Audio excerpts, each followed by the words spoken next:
xuống hay khi lên xuống sao ba bốn tô. thế mình đi làm kiểu phim nhá.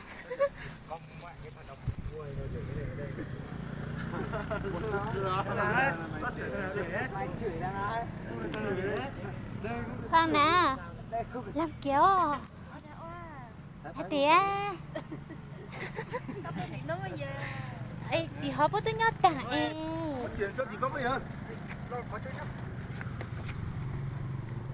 Chuyển hết đi.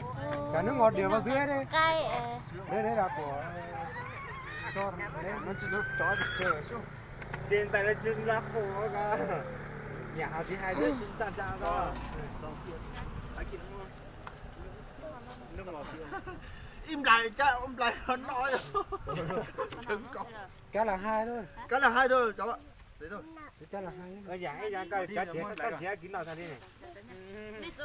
cho bánh mì cho tỏi làm nói một lưỡi à Ồ, bố ơi. Lấy dao dao ấy. họ cho không nữa đấy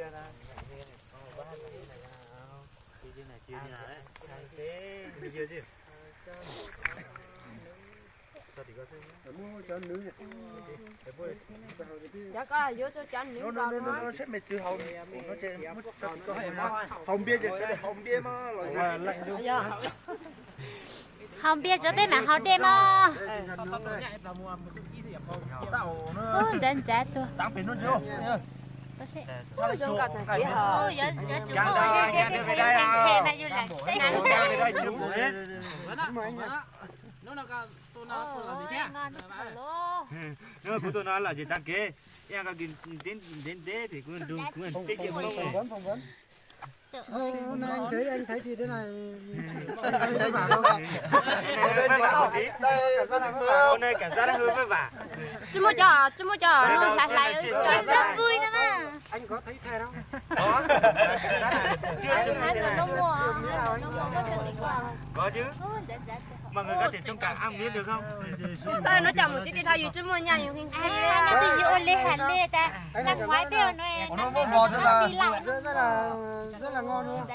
ngon thì đúng là ngon thật Anh muốn kiểu như nào không?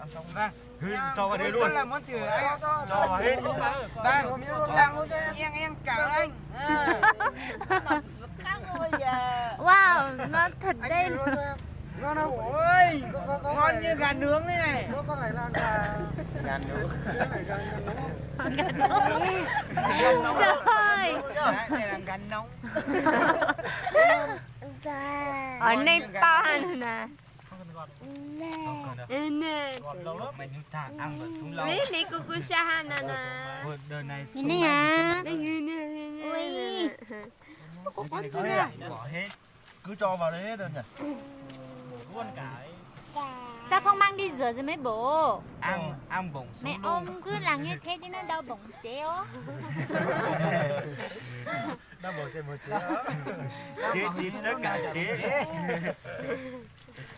cho Lấy nước chấm cho. chân đây